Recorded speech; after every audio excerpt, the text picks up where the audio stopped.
minuto, Phil.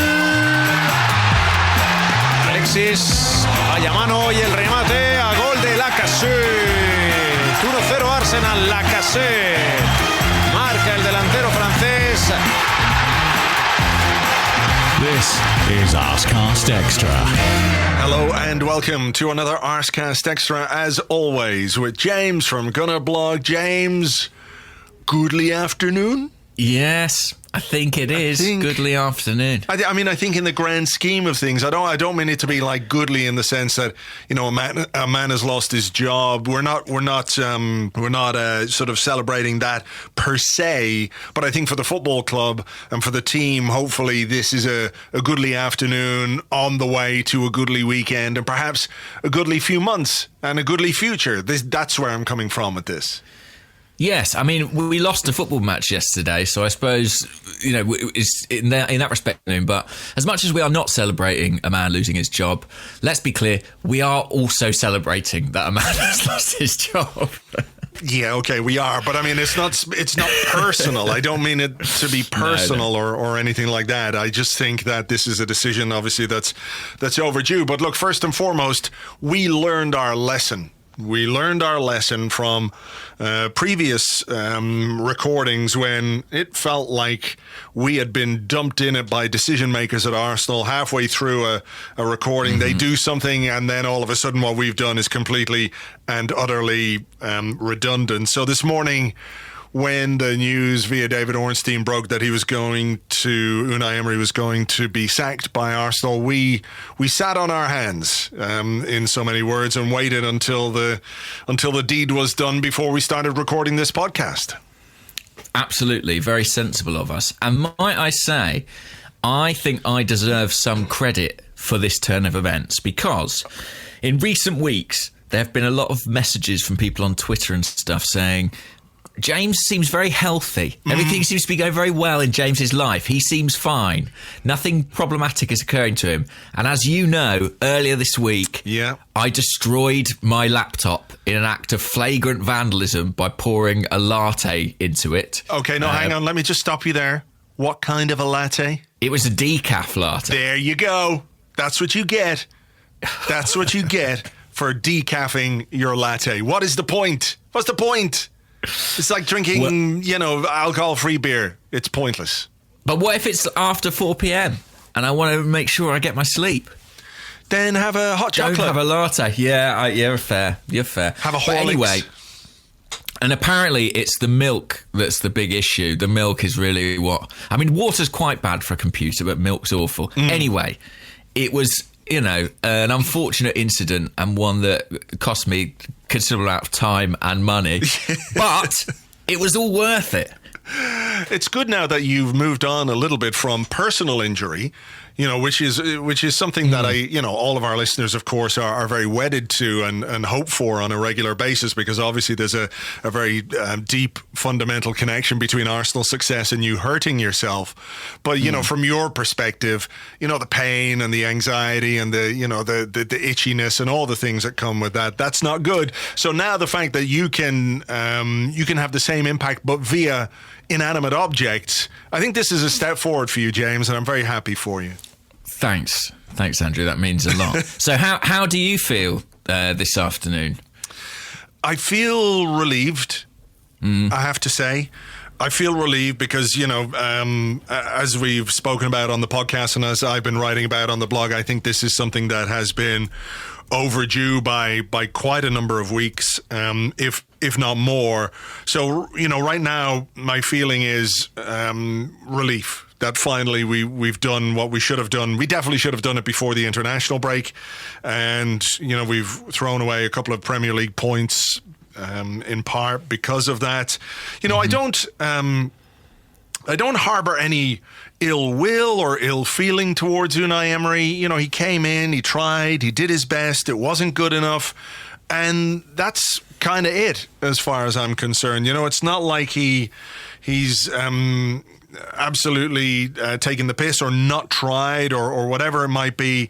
I wish him well wherever he goes next, and I think it's just part and parcel of modern football and modern football life now that we're a club that is going to deal with managers. We have to get used to this because, whatever comes next, it might not work either. We have to be prepared for that. Of course, we all want it to get better, but, I just feel relieved that we can now start to move forward because we've been going backwards.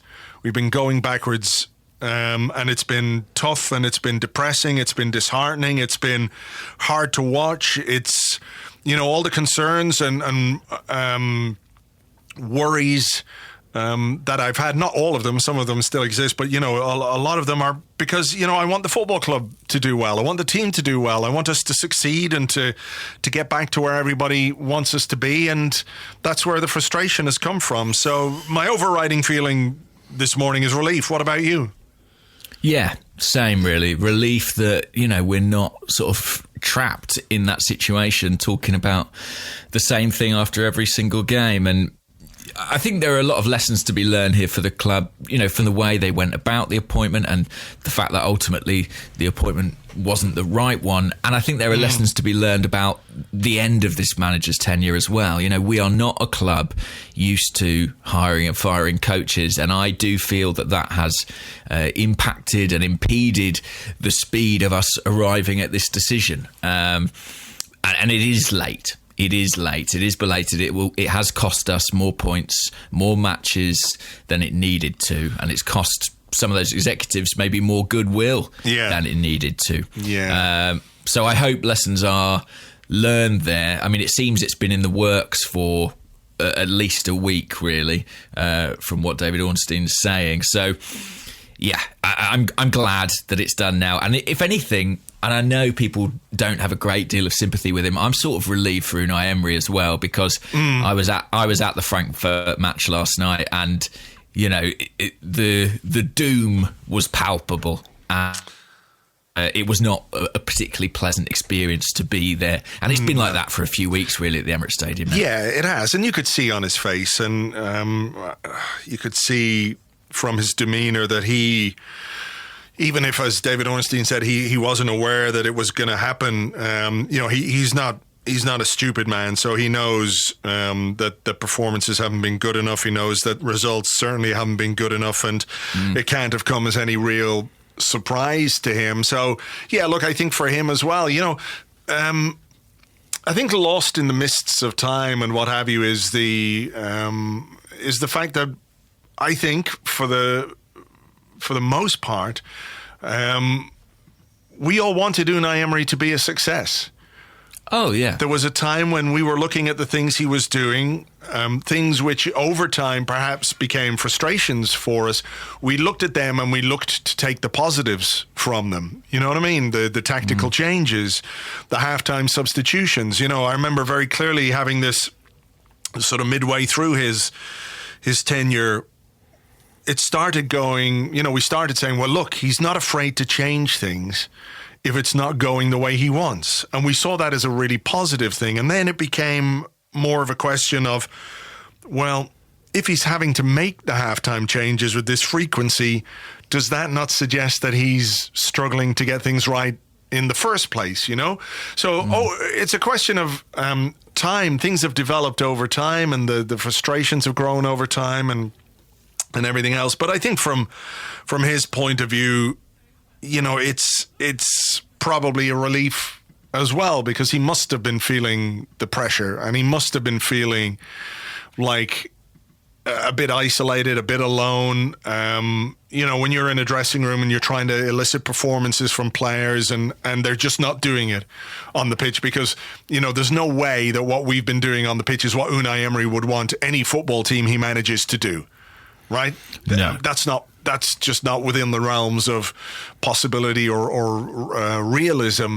So each week he tells his team to do certain things, or he wants his team to do certain things, and the fact that they can't and are getting worse and worse each week, it must be a horrible feeling for a manager knowing that your message is just not getting through no matter how hard you work. Absolutely. And I mean, what did you make of the performance last night against Frankfurt? I mean, to me, I just looked at that and thought, these players are kind of done with this coach. Yeah. that was the only way you could interpret it, I thought. Yeah, I mean, we didn't have a shot on target in the second half. You know, there were flashes and little moments where you could see what I think Arsenal should be about, some of the exciting young players and some of there was one like amazing move in the second half where we worked the ball, you know, down the right and it ended up with Chambers being offside. But that's the kind of football that we should be seeing on a weekly basis. We should be seeing that 4, 5, 10 times a game, that kind of drive and ambition to the way we get the ball forward. But, you know, it was just another one of those where, you know, we went ahead. We're never more brittle than we're ahead. We conceded twice in quick succession, and after that, you know, there was just nothing left, and it was a real end of an era performance from that group of players. Remember, we talked about Lacazette and not celebrating. Yeah. Last week against Southampton, there was a moment where I think it was for the second goal actually, and Mesut Ozil was closing down the guy who was about to take a shot. And I think if you look at the replay, it's almost like it occurs to him, well, if I block this shot, they might not score, and then this might not come to an end. You know, that's me projecting, of course, but it's the kind of action that happens when a team is on its last legs, and this team has been on its last legs for weeks and weeks and weeks. And what a backdrop for it last night as well. I mean, it couldn't have felt more sort of apocalyptic, really, like a end of an era stuff. And, you know, I mean, I know there are a lot of reasons that ground was half full last night. And, you know, obviously the ban for the Frankfurt fans are massive. Look at you with your optimistic hat on, half full rather than half empty. that would be me.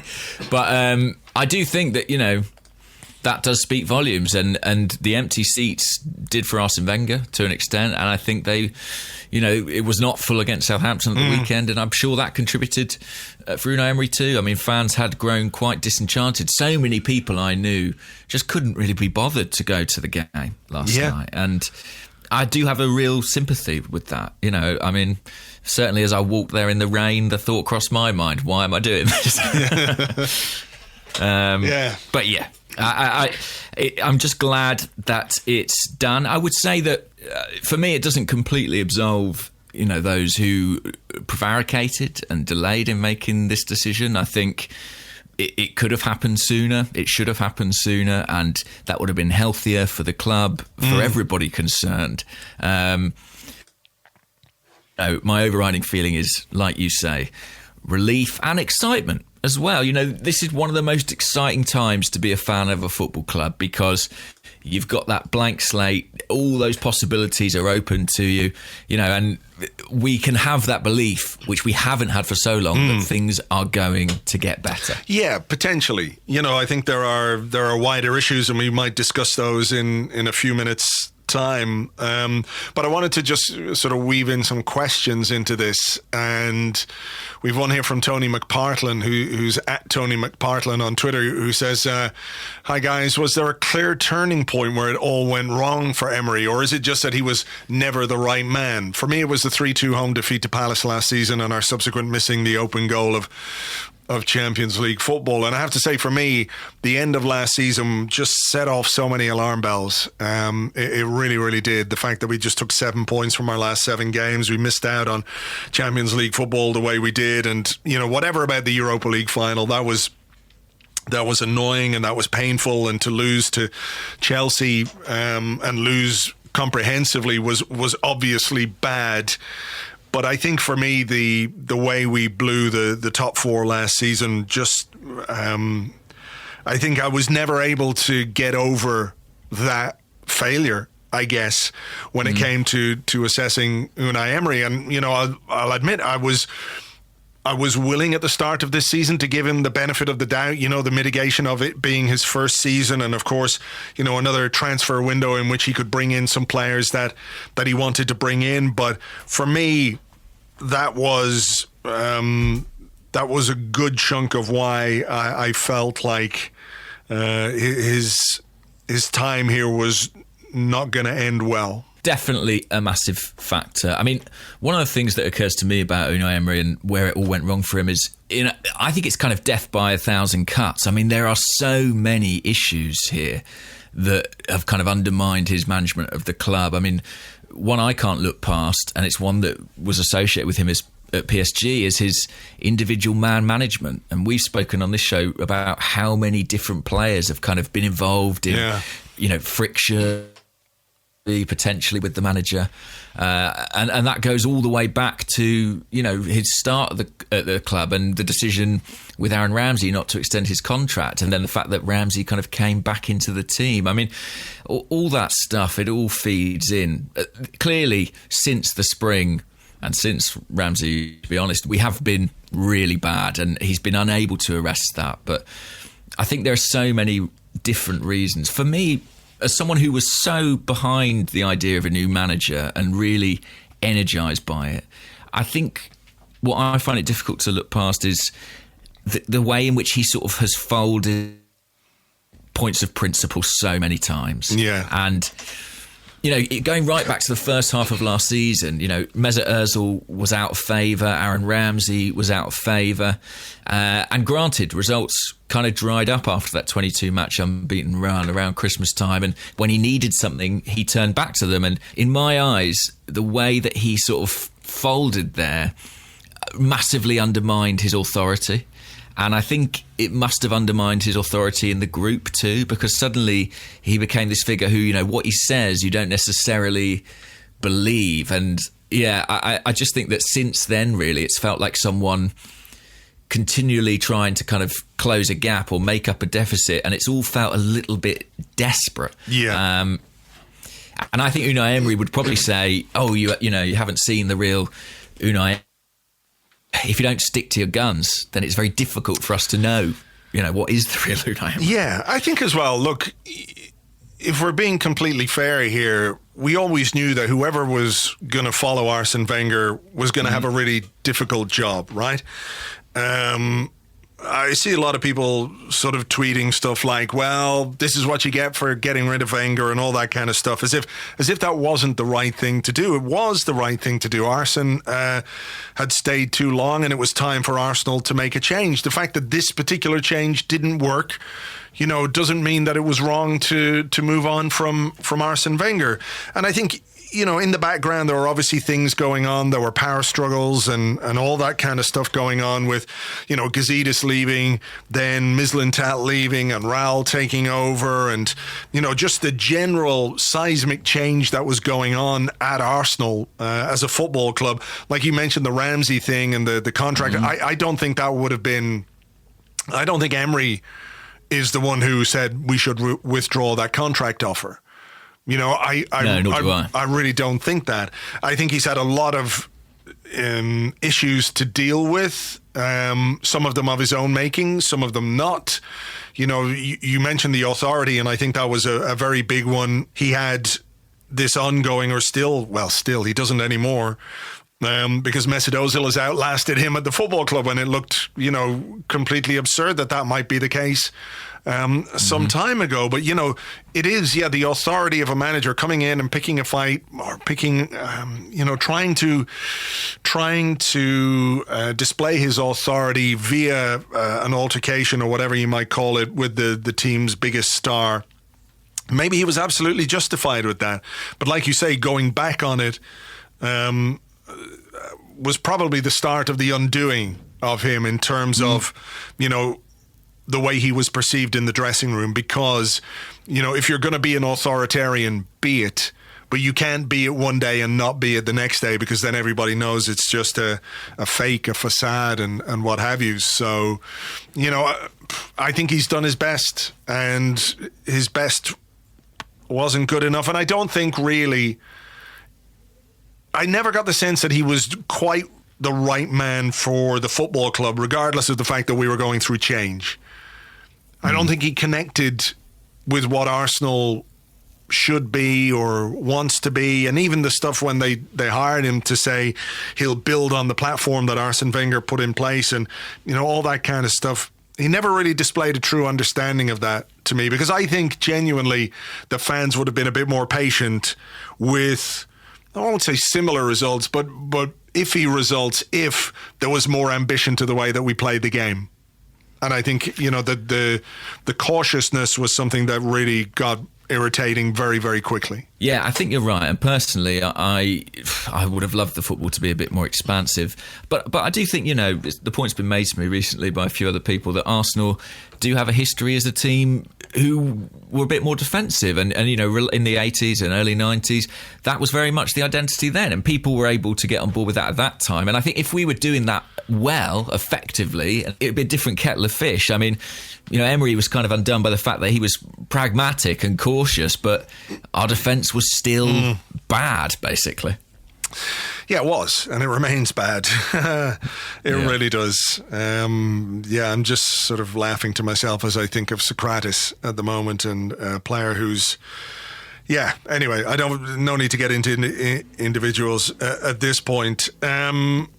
Let me ask you this. Are there, over the course of the 18 months that Unai Emery has been in charge, any positives that you would take away from him, his performance or his appointment? I think there were some definite highlights, and it's easy to forget them now, with things being the way they are. But if you look back at last season, some of the wins in the bigger games were really encouraging. I think, the 4-2 over Spurs is the one everyone cites, but we had good home results against Chelsea, against United. The win away at Valencia, I thought was a fantastic night. But, they're isolated matches, really. Aside from that, I do think, young players have had an opportunity under Emery, whether that was a consequence of his own initiative or a necessity, due to the makeup of the squad. But somebody like Guendouzi really, really believed in him and gave him that chance. This season we've seen bits of Willock, bits of Saka. I think in the years to come, we might reflect positively on the fact that they first got their opportunities under Emery. Beyond that, not really. I think he leaves us... I think we're a worse team now than we were when Arsene Wenger left. Yeah, I find it hard to disagree with that, Yeah. And the fact that under Wenger, the decline was slow and steady, wasn't it? Whereas with Emery, it seemed to happen pretty rapidly. And I think it makes it feel more marked. I don't know. It's like microwave decline, Yeah. Rather than 22 years, it's happened in, 5 or 6 months. So it's more intense, I guess. What I would say is, do you remember last Christmas, a year ago? I gave you my heart? Yes. That one? No, we did a song together, you and I. Yes. Here It Is Emery Christmas. And I remember the last line of Emery Christmas was, not sure we've played that well, even when we've won. And it was true, right? We had the 22-game unbeaten run, but results were markedly better than performances. And I don't think it was wrong to encouraged by that, because the thought there, we're getting results even when we're not playing well. Imagine when Emery ball clicks into gear. Imagine when he's got the right players. We'll be flying. And sadly, that just isn't what happened at all. So although it has happened very quickly, it's difficult to pin down a protracted period of time where we have actually played well under Emery. Yeah, I think that's fair. I think the 22-game unbeaten run goes back to what I was saying earlier about how we as fans were looking for positives. And it was a case of, we're winning, we're getting results, we're not being beaten. What more do you want? And if you raised some concerns at that point about the level of performances and the stats and the underlying metrics and the fact that we were outperforming XG and the opposition weren't scoring the chances that they would be expected to score, it suggested that at some point there was going to be an equalization. We were going to get found out. And that was the case towards the end of the season as our performance levels dipped. So, I think some of the positives that we might look at from the early part of Unai Emery's reign were in some way down to goodwill from the fan base. And look, 22 games without losing, you can't... Well, we just have argued with it, right? But yeah, I think football nowadays and the way that football works is it goes beyond the results. It has to, because there is all this information out there. There's all this data out there that tells you more about how a football team is performing than just the results do. So look, anytime my team goes 22 games without losing, you can be happy with the results, but also at the same time share concerns about the performances and what it might tell you about the longer term prospects of the club. And those statistical chickens came home to roost. Yeah, and I think as much as I would say, there's things for the club to learn from this appointment and this tenure generally, I think it's fair to say there's probably things for a lot of fans to learn too. I mean, I barely remembered a managerial appointment at Arsenal, certainly not in my adult life. So, going through that process and sort of understanding the enthusiasm that's engendered and, how that can all shift. I mean, it's a learning curve for many of us, let's put it like that. And I suspect whoever the new man is, if they get a few sneaky wins here and there, I'll be on that train too, thinking, here we go, this is it. But that's, Isn't that the point of it though? Isn't it that, one of the things that we've been talking about, for months now is just having nothing to believe in and nothing to get behind. And that's what a new man will give you, whether it turns out in the long run that faith or that belief is well placed or misplaced.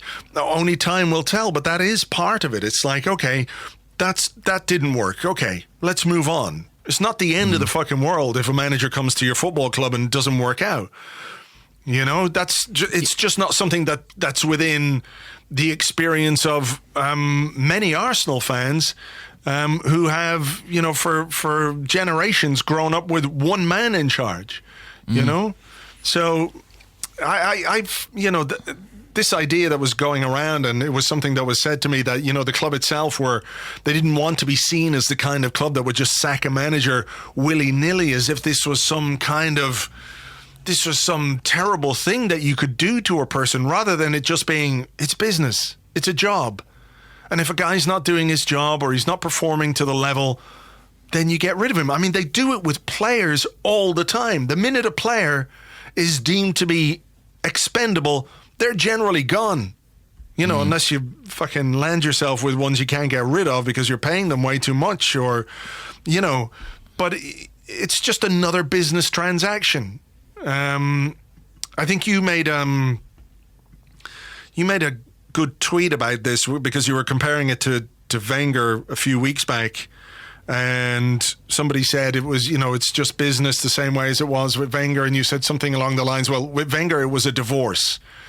Whereas this had none of that. The roots weren't in the ground. Yeah, absolutely. The relationship had barely been consummated. No, you're right. And the attachment wasn't there. So it does, for us, I think, as supporters, feel more clinical.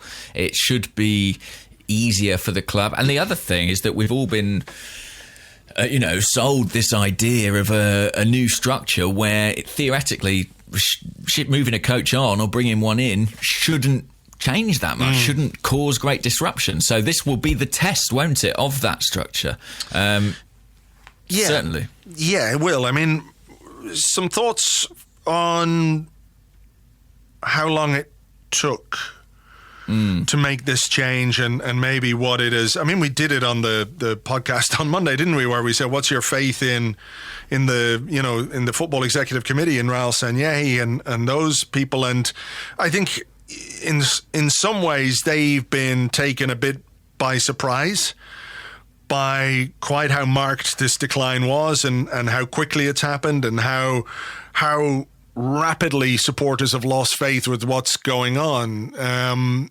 There were suggestions they were willing, to let it go for another couple of weeks, but have come to the conclusion that they need to make the change. So, I have some worries about this, which I might touch on in the second part, because we're going to be asked questions about who and when and why and all that kind of stuff. But, do you do you have any sort of further thoughts from Monday on Raul and that cohort? Well, I mean, the story going around via David Ornstein and a few others is that Arsenal went to America last weekend and that this has been coming for about 7 days. The decision was made before the Frankfurt match. So I suppose that's a little bit of mitigation. I think a lot of people would say it's still late, and I don't really understand. We went through the international break with Unai Emery at the helm. Spurs made the change then. It was an appropriate point to do it. I don't know why we didn't, and it does trouble me. Yeah. But they have at least done it now, and of course they're going to be judged by the appointment they make, aren't they? I mean, Ivan Gazidis was the guy who led the recruitment search that led to Unai Emery. He's no longer there. The next man will be very much their man. So, yeah, they need to get it right. I mean, the problem, as we sort of have implied earlier on in the show, is that most managerial appointments don't work, do they? Certainly not in the way that, we want them to. Yeah, I mean, it is. It's going to be a big test for Raul and Edu and this football executive committee and what have you, because this is well and truly their appointment. I do think that Sanllehi was very strongly behind the appointment of Emery, even if it was when Gazidis was the CEO. Mm-hmm. But there's a way for him to hide behind that. Because, Gazidis was that guy and he's gone now. So it is well and truly on Raul. I think we'll, talk about the other candidates in part 2. But in the meantime, we have Freddie Ljungberg as the interim coach, which allows Arsenal to take their time to an extent to find whichever guy they think is going to be the right guy in the long term. It may even prove to be Freddie Ljungberg, who knows? But what are your thoughts on what Freddie's got in front of him? And, we all have this romantic idea that he might come in and be the head coach and be the guy that we all need, like, our own homegrown Pep Guardiola kind of figure who comes, from the B team or the youth setup or the under 23s or whatever it might be, and becomes the head coach and is successful at it. But even leaving that long-term romantic ideal aside, he's got a really difficult job on his hands now because he's taking over a team with no confidence, no form, which is probably, like any team, a little bit shell-shocked when a manager goes. Some of them, I'm sure, will react very positively to this because they weren't necessarily on board with what Emery was doing. But it's still a big task for a guy with no first-team management experience to turn it around. Yeah, I mean, it'll be interesting to see what he does. I mean, he's got no staff either, let's not forget. I think 4 or 5 members of Unai Emery's first-team staff have left the club today. So that's the situation he needs to amend very quickly. I'm sure they'll do that with some internal appointments. But yeah, I'm excited, obviously, to see what Freddie brings. I mean, ever since he was moved to the first-team coaching squad this summer, we've talked about the prospect of him potentially being a manager one day. And, he's fully qualified. We don't need to worry about that. He's got all the badges, so there's no sort of administrative issue. That's a good point, isn't it? Because there were some suggestions that he didn't have the required license to be a head coach if we decided to give it to him. No, he's done his homework. So I think that from what we hear from the club, they rate Freddie incredibly highly. They definitely regard him as someone who they want to be part of the setup moving forward. And I guess a lot of it will depend on what he's able to do with the team. We've seen, haven't we, with Ole Gunnar Solskjaer at Manchester United, that sometimes a caretaker spell doesn't necessarily mean that's the person you should go for. But if he does spark an upturn, then fantastic. I mean, look, as fans, we'd love to see one of our own, but someone who we really associate with Arsenal. He is one of our own. Come on, it's Freddie. Yeah. It's Freddie. I mean, he's just tweeted there 20 minutes ago as we're recording this, and he says, "However long I oversee Arsenal for, I will give everything I have to put smiles on faces again. We have a busy few weeks ahead and the team needs your support. Let's get to work." you can feel like that message will resonate far more than Unai Emery this week, for example, calling for supporters to get behind the team.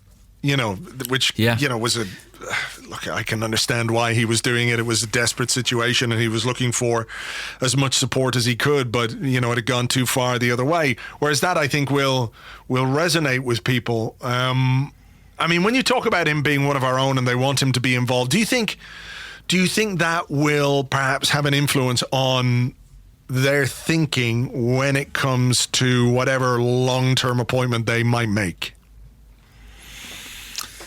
How do you mean? Do you mean he might go for someone who's maybe more experienced that could work alongside Freddie for a period and sort of groom him for the big job eventually? Yeah, but also somebody with that Arsenal connection.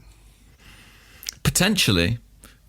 I mean, I think that as much as Freddie's really highly regarded, there must be a bit of a feeling internally that this has come quite soon for him. He's been with the first team for a few months, and now suddenly he's running the show. Yeah. Maybe it's sooner than ideal. I guess we'll kind of find out, won't we? Because we'll see what sort of response he manages to engender from the players. I kind of feel that if he is such a big coaching prospect, there is a degree of risk, isn't there, in kind of giving him the keys at this stage. If he is a potential Arsenal manager, you want him to be an Arsenal time when he's absolutely ready, and there would be no shame in him not being ready today, given the relatively limited experience he has. Yeah. But how often has it happened where a player, for example, has an opportunity, it just opens up for him? Think Ashley Cole, who was a hugely talented player, but had Silvinho not had that passport that he'd made up on, his own Microsoft Word, etc., yeah. Ashley Cole's pathway to first team football might well have been blocked. Of course. So there's an element of timing with things like this where, what was I going to say there? I was totally sidetracked by something that just popped up on my screen, which was just a story about Frankfurt fans, by the way, from Andrew Allen, in case anyone gets the wrong idea. But yeah, you're right. There is such a thing as a once-in-a-lifetime opportunity. There is such a thing as that. And this could be that. I was going to say, people talk about Guardiola, people talk about Klopp and how we missed out on them. But, in those circumstances, maybe the timing wasn't right because Wenger was still at Arsenal. You can make the argument that Arsenal themselves could have said goodbye to Wenger and taken one of these more highly rated coaches. But, that's the reality, that sometimes timing plays a huge part in a player's career and also a coach's career. Yes, certainly. And look, it's a fantastic opportunity for Freddie, and I can't imagine it's one that he hasn't thought about. He's not stupid. He's seen what's going on at the club in the last few months. He must have thought there's a possibility here that I need to step into the breach, and I can't wait to see what he's got planned for us. What do you think? Back three? No, I don't think so. Back three. Ozil dropped again. I don't know. I'm really curious. I think there was a tweet from George Bird, who does the Arsenal youth stuff, obviously on Arseblog News, and he's watched the under-23s and watched Freddie. Where is that thing? I can't find it, but basically people ask him what kind of a coach Freddie is, and let me just see if I can find it here, if I can just bring up George's timeline. But it says plays out from the back, will argue with officials, that kind of stuff. Yeah, a few people have asked what Ljungberg is like as a coach. Likes to play out from the back, midfielders making dynamic runs, lots of pressing, always very encouraging of players during the game, argues with officials a lot. So, if he can introduce sustained and consistent pressing, to an Arsenal team, I'd be well and truly on board with that. You know, play it out from the back. Again, I don't see anything wrong with that as long as you can do it properly. Midfielders making dynamic runs. Wow, what a thing that would be when you consider how static and how almost non-existent at times our midfield has been under Unai Emery. So, you know, given the footballing education he got as a coach at Arsenal while Wenger was still there, as a player under Wenger, I would be very surprised if his outlook wasn't a considerable amount more positive and attacking than Unai Emery's. Yeah. I spoke to a couple of the young players who played under Freddie for a piece I did about him, Cohen Bramall and Julio Pleguezuelo, and they raved about him. And one of the things Cohen Bramall said, I was just finding it then, he said, your pass had to be precise. You know how Arsenal play, but with Freddie, everything had to be perfect. Finding the pocket on the half turn, playing high, rotating at the right time. And just that thing of the precision of the passing, the weight of the passing. I mean, that was Arsene Wenger's obsession, you know. And it seems like Freddie has carried that with him into his coaching career, as you would expect. It's only natural that he should. So I think there'll be a bit of excitement in the squad, to be honest, about working with Freddie for lots of different reasons. Number one, you've got that whole contingent of academy players who worked with him before and clearly feel that real affinity with him because he's a good communicator and he was a successful coach with them. Then you've got all the attacking players, people like, you know, Aubameyang, Lacazette, Ozil, Pepe, who might think, here we go. Maybe we're going to get off the leash here. Yeah. And then you've got just the new manager bounce to inject into proceedings as well. So, you know, we go to Norwich on... I was dreading that game. I honestly thought we'll be lucky if we get anything there. And Norwich aren't a particularly great team, but I just thought away from home, no chance. Now... I'm buzzing, to be honest. I'm buzzing to see how they do. I'm buzzing to see the team he selects, you know, the way we set up on the field, the style of play, and just to see if those players play, I mean, it's a cliche, but with a smile on their face, because that has not been present for a long time. No, I mean, I think the players need something to believe in as much as we do.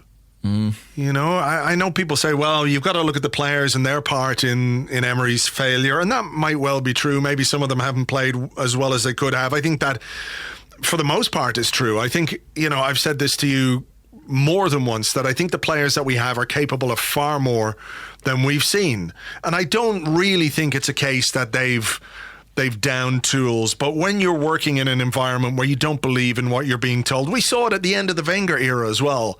You know, Wenger, as one of the greatest managers in world football, you know, somebody who players wanted to come to Arsenal to play for, even at the end, you know, of his tenure, the end of his reign. You know, even he couldn't motivate players once he'd lost them. Once that dressing room stopped listening to him, we saw what the impact was on results. And they had, and I don't mean this to be critical of Emery in any way, but I would say that the Arsenal players who underperformed, the team that underperformed under Wenger, they all to a man respected him in a big, big way. Because of the kind of man that he was, because of the way he protected them, because of his achievements in the game. I'm not sure that the Arsenal players at the moment would have had quite the same respect for Unai Emery. Nevertheless, even with that, the players under Wenger kind of gave up. You know, so when that happens, there's just no way a guy can turn it around. And we've seen that over the last few weeks in terms of performances. So, yeah, I think they'll get on board with Freddie. And I don't know how long he's going to be in the job, how long he's going to last. But like you, I'm actually looking forward to an Arsenal game again, because the last few weeks, maybe the last few months, I really haven't. I haven't looked forward to watching us play. I felt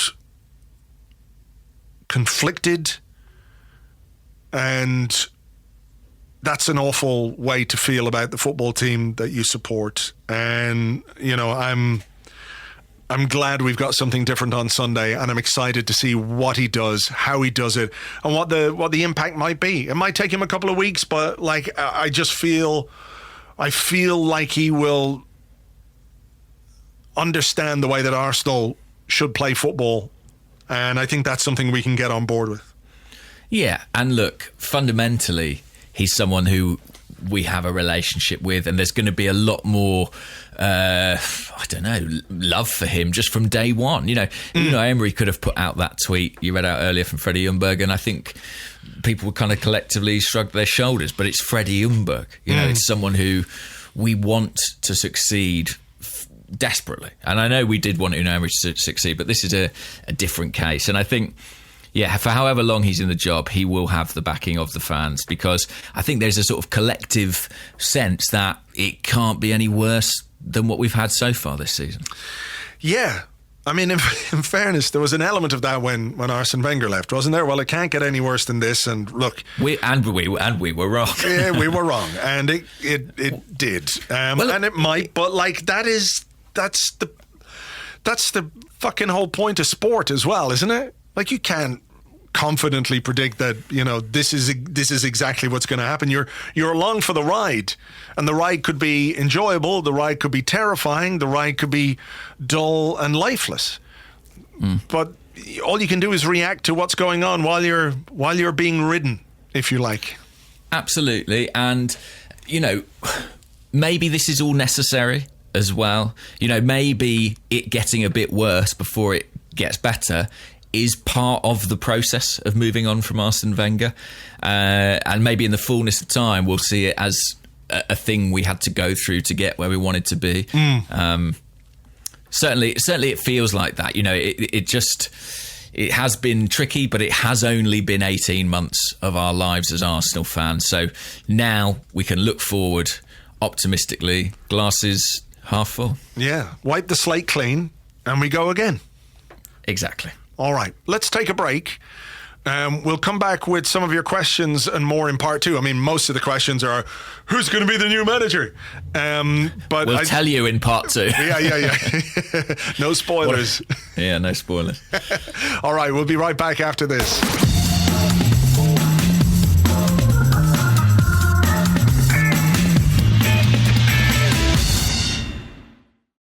Welcome back to the Arsecast Extra. This is part two of the show where we answer questions that you send to us on Twitter at Gunnerblog and at Arseblog on the Arseblog Facebook page, facebook.com/the Arseblog, and on the Arseblog Discord server, which you get access to if you're an Arseblog member on Patreon. Let me go with this one, James, first. This comes from Ed Wilson, who's at Ed_Wilson87. He says, how much faith do you have in our current board to replace Emery with the right man? And board, can be, the people running the football side of the club, just as a short way of putting that. The noise suggests a Mendes-led candidate that'll override all of our long-term future fan engagement and style of play. It's quite worrying. And just tied into that one, this is from FPL Blackstar, who's at FPL_Blackstar, who says, thank God the pain is over. With new candidates in mind, why do you think Nuno is getting a bad reaction from fans? He's a great communicator, playing style, has Premier League experience and done a fantastic job at Wolves. Has hints of Spurs nicking Pochettino from Saints, he says.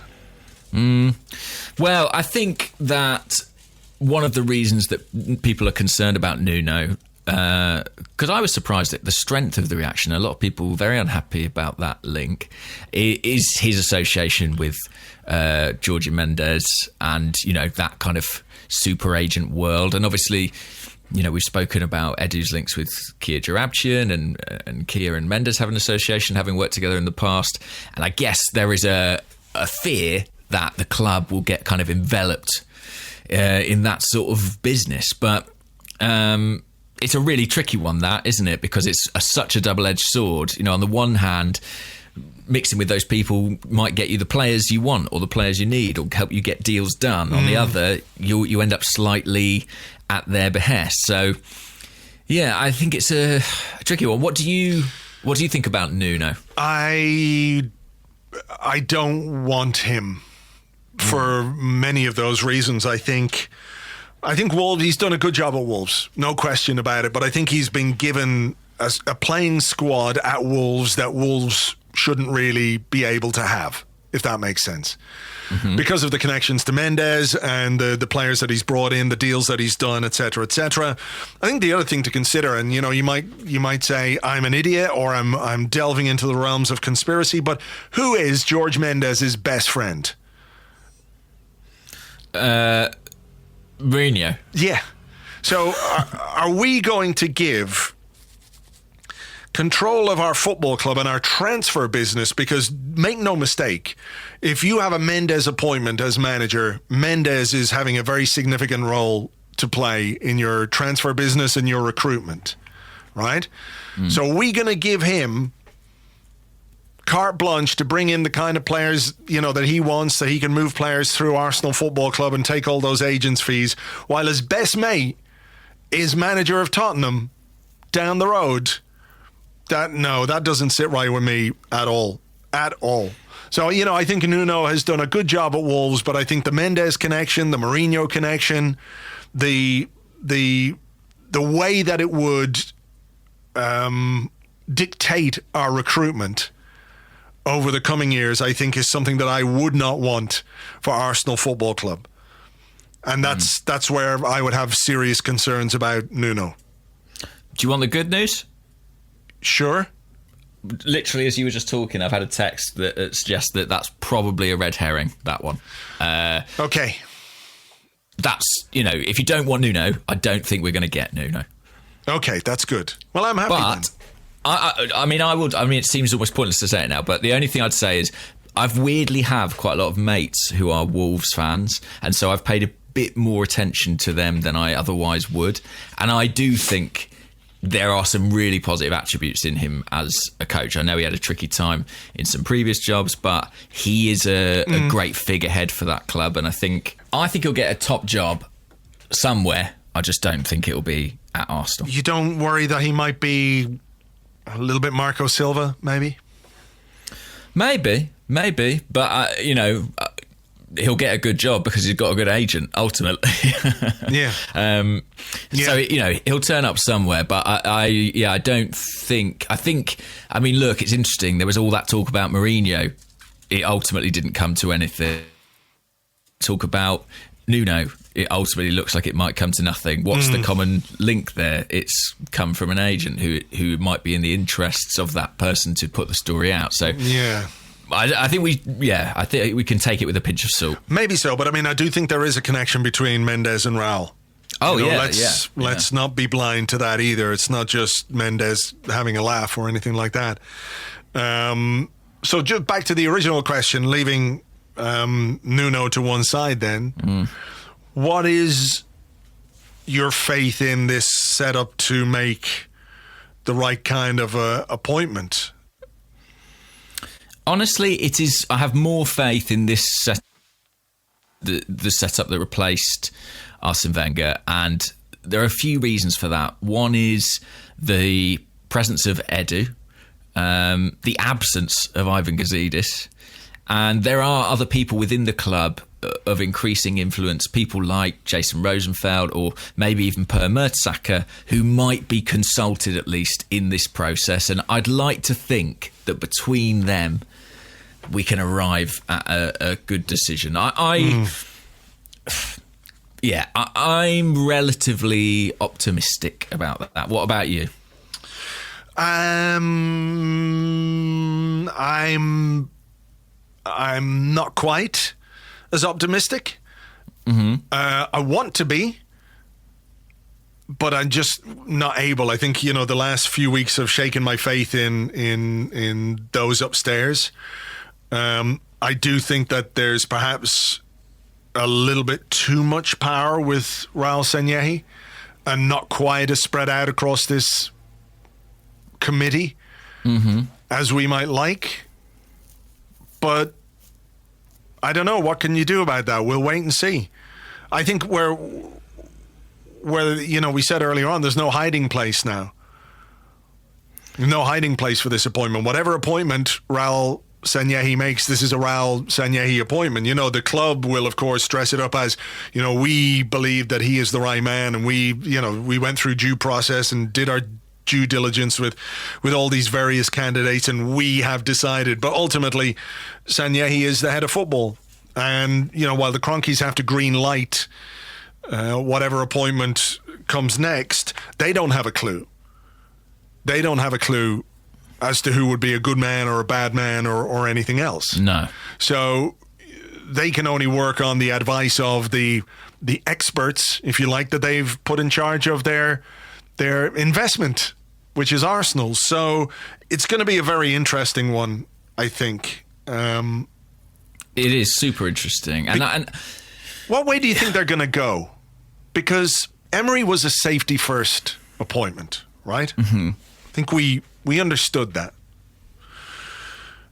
Do you think they might be inclined to go down the same road again, just with somebody who they consider more of a safe bet? Or do you think there's sort of the foresight or the insight or the gumption at Arsenal now to make the kind of decision that maybe people aren't necessarily on board with at first, but which comes from a place of conviction that they have this, real belief in whichever candidate it might be that they could take us forward? Because, think about George Graham. When he was appointed Arsenal manager, he was manager of Millwall. Now, Arsenal weren't doing great, but still, the idea that Arsenal were going to appoint the Millwall manager, regardless of the fact that he was a former player, raised eyebrows. Think about Arsene Who. Who is this Frenchman? What does he know about English football? Said Tony Adams. Remember, at the time, I don't know how well you remember this, but if I remember correctly, there were 3 names doing the rounds. I think Terry Venables was one of them. Johan Cruyff? The other was Johan Cruyff. Yeah. And then it was Arsene Wenger. And I remember at the time being so on board with the idea that Johan Cruyff, of course, this incredible player, this guy who did such incredible work at Barcelona, not only, as a manager, but in terms of the style and the ethos of the football club and the way that they would play football. He had this seismic impact on that football club, this Barcelona, and you're thinking, wow, Johan Cruyff at Arsenal, that would be fucking amazing. And instead we went for Arsene Wenger. And I think it would be fair to say that there were people who doubted that appointment. In time, though, it proved to be the right one. It was a risk, it was brave, it was left field, almost as left field as you could come. This was a guy who came from Japan. And I just wonder if within the names mentioned right now, there's a candidate that they see that kind of potential in, rather than somebody who, he can come in, he's managed, a couple of clubs and done all right. He'd be able to guide us to relative safety. Well, is that candidate Freddie? Would be my question. It could be Freddie. It could also be Mikel Arteta, who I know, again, people would rightly have concerns about because he's never managed a team in his life. Right? I get that. I understand why people would be skeptical of that kind of an appointment. I have to say, it's one that intrigues me. I'm not saying Arteta would be the next great Arsenal manager. I'm just looking at the names out there, and I find him a really intriguing prospect. Arteta? Yeah. I do too, and I've said that for a while now. I think he would be my number one choice, actually. I know he's not managed a senior game before, but there's something about his character, the people he's worked with, the reports you hear about his work at Man City, the fact that they're considering him as Pep's successor. Frankly, if he's good enough for them, he's good enough for us at the moment. And yeah, he would figure pretty prominently on my list. I suppose the tricky thing is, if you appoint Arteta, and I think we don't really know how interested he would be in that job and how badly he took not getting it last time. But B, what does that do to Freddie to bring in someone roughly the same age? Yep. You know, I guess so. I mean, it's one of those questions that they're going to have to think about.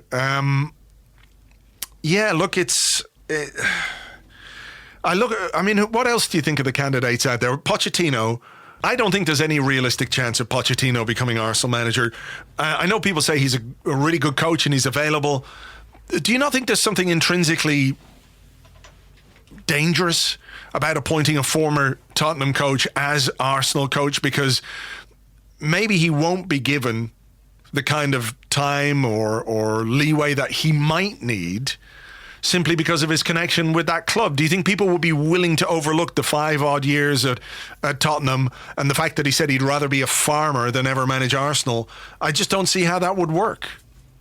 No, I don't think it will happen. You know, Pochettino, from what we hear, is pretty clear on this. He said he would never manage Arsenal. He would never manage Barcelona. And I know it's football, but I would expect him to stand by that. And look at George Graham's experience. He crossed the divide, went the other way, and I think he had a tricky time at Spurs. And you're absolutely spot on. The goodwill wouldn't be there, and it would only take a couple of defeats before people would bring up his trophyless years at Spurs, and you know, all those doubts would creep in. I think he's a great coach, and now that he's not at Spurs, I can say it freely. But I don't think he would come to Arsenal, and I would understand maybe the board's reticence there. So that's, I think, maybe one off the list. Who else is being talked about? Allegri? Yeah, I mean, we did this was it Monday we talked about this? Allegri just doesn't do a lot for me, and it's sort of so subjective, but it doesn't light a fire in me emotionally. I know he's got a great track record. I can't really explain that. It's just a sort of gut feeling. Yeah, I know what you mean, because you look at his track record and it's pretty incredible. Particularly at Juventus, the years he spent at Juventus. But like it, not saying Serie A was a one-horse race, but it kind of was. So he's won lots there. I don't know what his record was like at Milan. Did he win anything? Let's see. Not sure. But I mean, obviously, Milan. He did win Serie A in 2011. It's an outstanding record, Andrew. So maybe I'm stupid. I know some people will be shouting that into their phones. I don't know if the communication issue, I think Amy Lawrence has written in her piece today that, his English a year ago certainly wasn't at the standard you would hope for. We talked about this on Monday where I asked James Horncastle. He said, it's not great. Azim Ali, who's at Azim_Ali on Twitter, says, should decent command of English be an important criteria in choosing the new head coach? I mean, I think it probably should. I know people like Pochettino have come into clubs and worked through interpreters and done okay. I just think in the way that sometimes an appointment is kind of a response to what's going on with the last manager, we do need a communicator. Yeah. And I think the fans need it as much as the players. And English would be a prerequisite for me. Not too. in any sort of jingoistic way. It's no. I agree. Just a practical way. It's simply practical. For a coach to come in and be able to talk to the players, talk to the fans, talk to the media, and express themselves fully.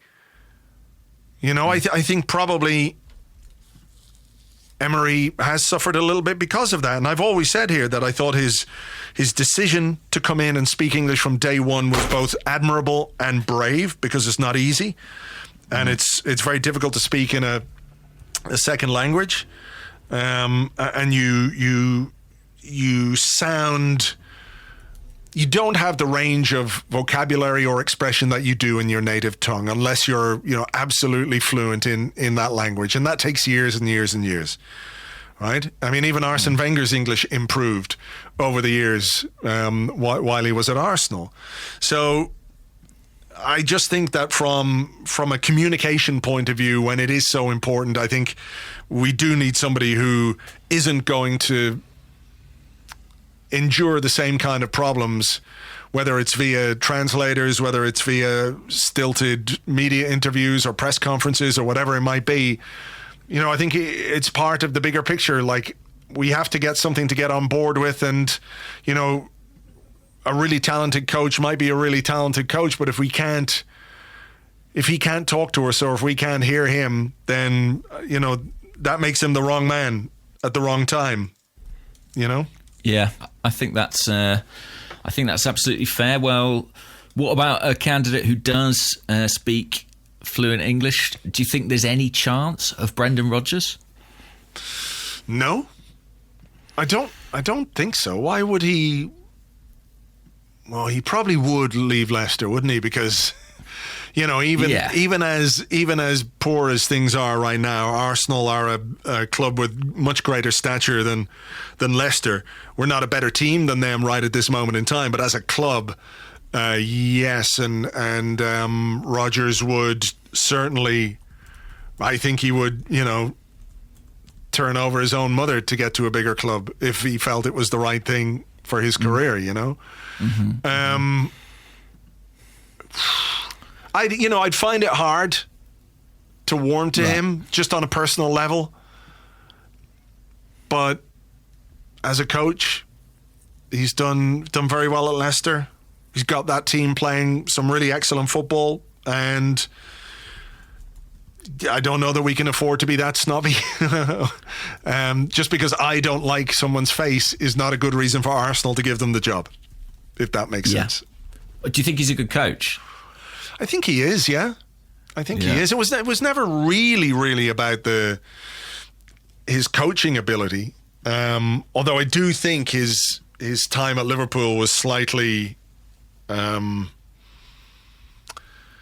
don't think it was quite as good as people said. Right. You know? It's really been about personality for me.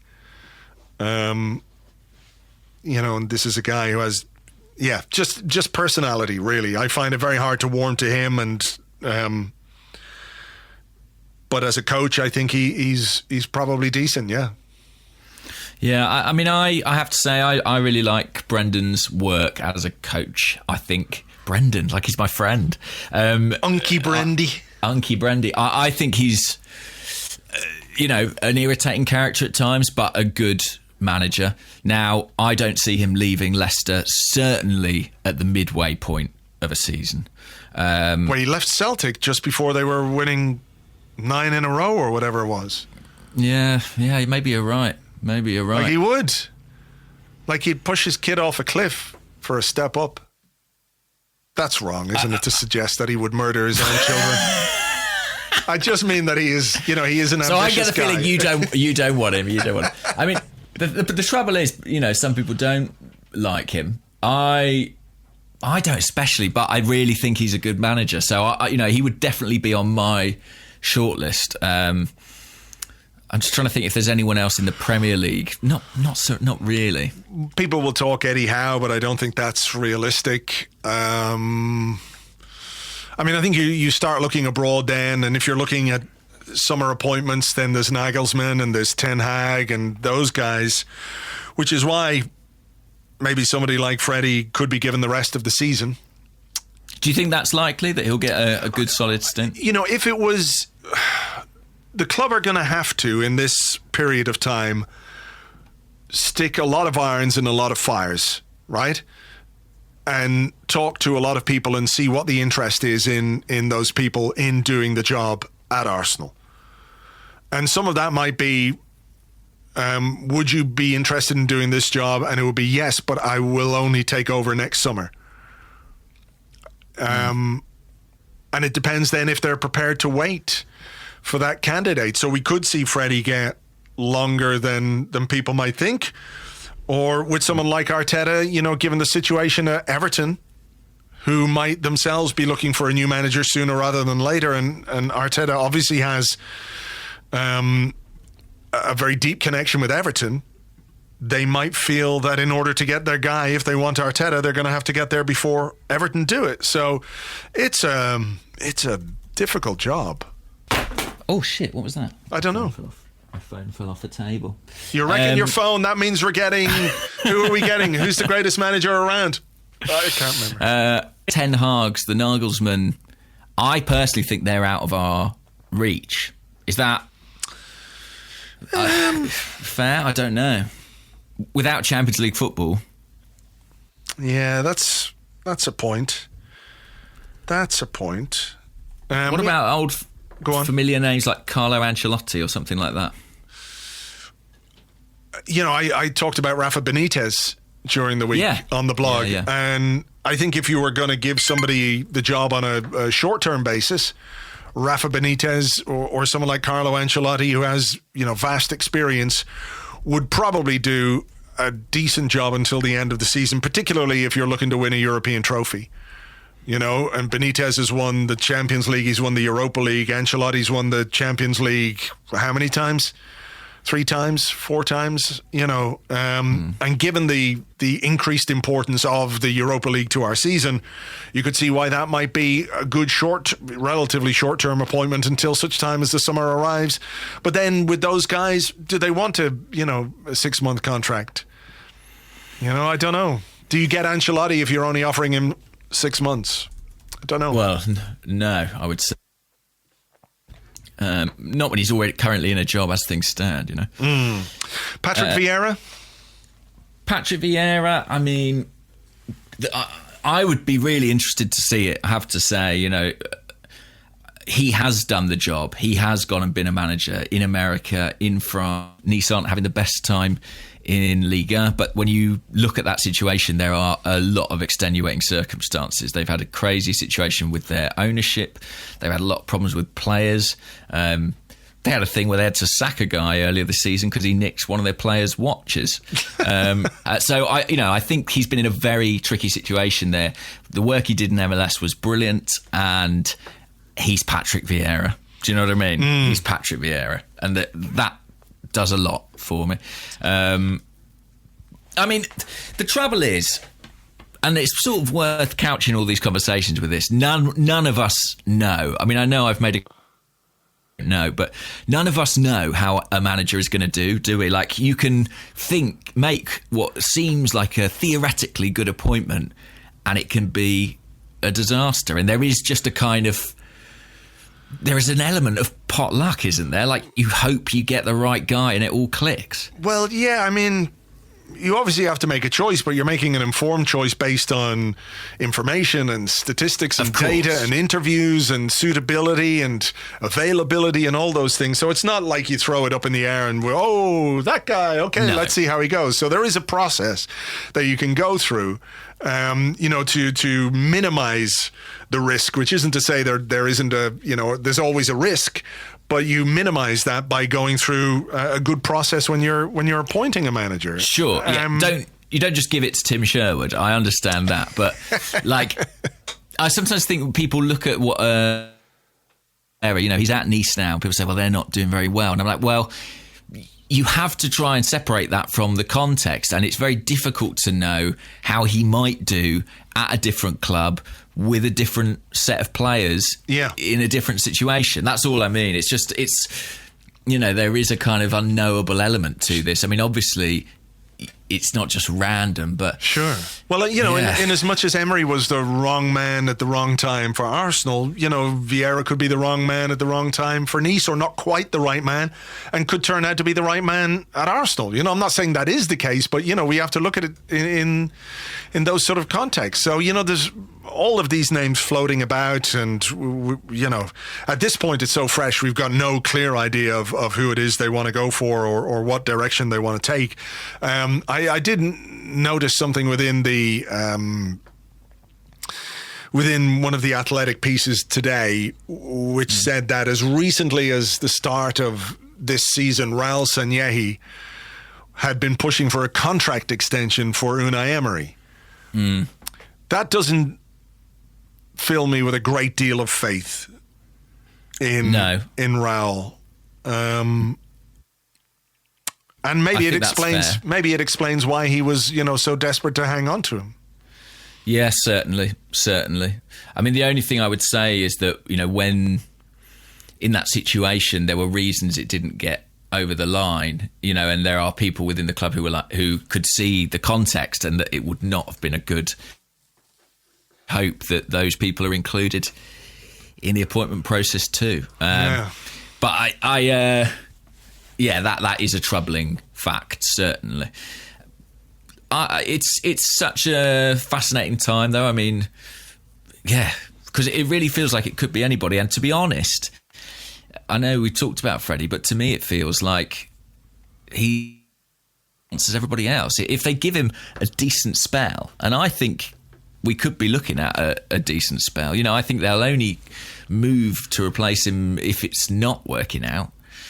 Then he could put himself in a really strong position. Or if the candidate they want is available right then and there, Yes, sorry, so if they come across somebody, if Freddie wins if Freddie wins his 5 in a row and the candidate they want is there, then I think they make that appointment. If they don't see Freddie as that guy, So, look, it's why they're paid a lot of money to do these jobs, because they're not easy. And they haven't done them as well as they should have. Just a quick question here, because I don't know that there's any other managerial candidates we've missed out on. I'm sure there'll be some names coming out of left of field that we haven't thought about. But what do you make of the role of the ownership in all of this? Because I harbour some very serious concerns that their distance and their willingness to delegate and demarcate responsibility to people who they believe to be, good people, the best people, etc., will play a bit of a role here. I don't know if they know how hard it's going to be for us to get back into the top 4. I think they thought we'll spend some money in the summer. Manager will turn it around. Arsenal have always been in the top 4.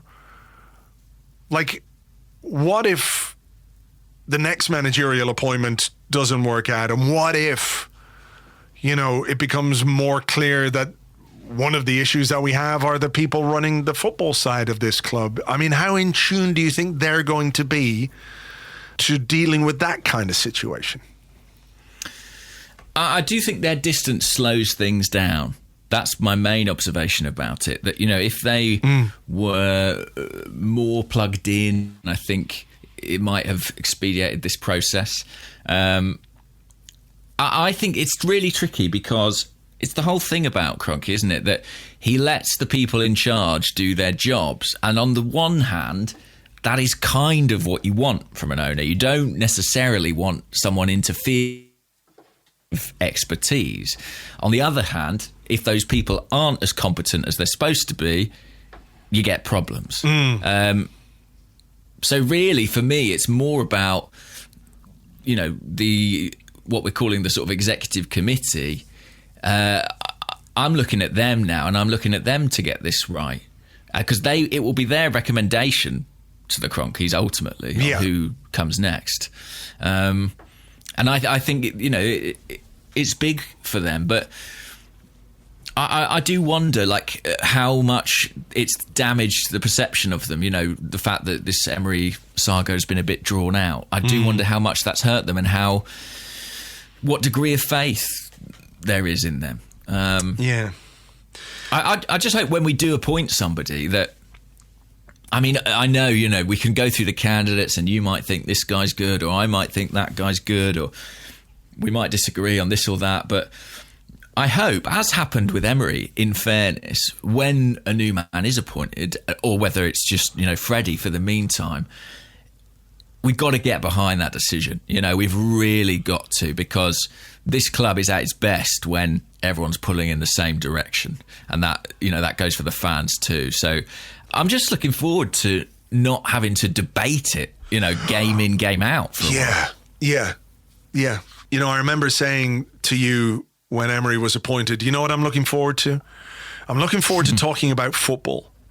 Talking about matches and performances and the opposition and tactics and the way that we play, because we'd spent so long with everything. Every discussion was based around Arsene Wenger and whether he should stay or whether he should go. Every single discussion was, are you Wenger in, are you Wenger out, whatever it was. You could not view Arsenal without looking at it through the prism of Wenger's own situation. And now we're right back where we were with him. Well, we were, and now we've moved on. And I agree with you. I think we do have to get behind whatever decision that they make. It doesn't mean that we can't be critical or we can't analyze it, or if, 6 or 8 months down the line when it's not working, it doesn't mean we can't say this is not working. I mean, I hope that the next appointment that we make is a big success because, I want this football club to win matches again. I want the football to be good again. I want fans to enjoy themselves. I want, going to matches to be an enjoyable experience. Working, talking about Arsenal should be fun, and it hasn't been for a while. So, I'm absolutely willing to get behind whichever manager they choose. I don't think there is a universal candidate that everybody wants, but I think whatever candidate they choose, you can have your concerns or you can have your worries about their suitability or whatever else, whether you like their personality, whether you don't think they've got enough experience, whether they don't have enough English, whatever it might be, you kind of have to put that aside for a little while and just sort of let the guy do the job. As we did with Emery, and I think people are forgetting that. We did that with Emery, that we were prepared, to give him all the goodwill and positivity that a new manager gets. And in 18 months, we were in a very dark, difficult place. But it wasn't that people were from the very start saying, no, we won't have any of this. So, we'll wait and see. We'll wait and see. But I'm excited. I'm excited about what's going to come next. I'm concerned about, the people making the decisions. But in terms of the decision that they've made today, I think it's the right one. And I think it's the only one we could have made for this football club to move forward and hopefully do something that will salvage our season. Yeah. Well, let's hope so. I mean, is it salvageable? That's my final question, really. Yeah, we had a question on the Discord. I think it was from Daniel Fitzpatrick. Can we finish in the top 4? I don't know that we can. It doesn't feel especially likely, I think, with a change. But it's still slim odds, isn't it? Yeah. What are we... 8 points... I mean, it's doable. It's not impossible, but it would mean we need to win a lot of games, and some of those other teams up there to hit a real blip. I mean, there's a lot of points to play for, a lot of points, and worth bearing in mind that we won't be the only ones pushing. If United and Spurs get themselves together, they'll be in the mix as well. I had sort of written it off, to be honest. I'm just going to try and take it game by game at this stage. Yeah, I think if we'd stuck with Emery, absolutely no chance. There's now a slim chance, depending on who we get and how the players respond to them and the job that person does. I think, let's get through this Christmas period, do you know what I mean, and see where we are. There's a lot of tough games coming up. Yeah, big time. Big time. Well, nobody said it was going to be easy, and this is Arsenal Football Club, where we do as much as possible to make things even less easy for ourselves. But we've taken a big step today. The Unai Emery era is over. The Freddie Ljungberg era, for however long it's part of the annals of history at Arsenal, begins on Sunday against Norwich, and we'll be here on Monday to talk all about it. Hopefully it's a goodly morning. Hopefully it is. I've got a good feeling, guys. All right. Fingers crossed. Fingers crossed. Thank you for listening as ever. We will catch you on the next one. Until then. Bye-bye.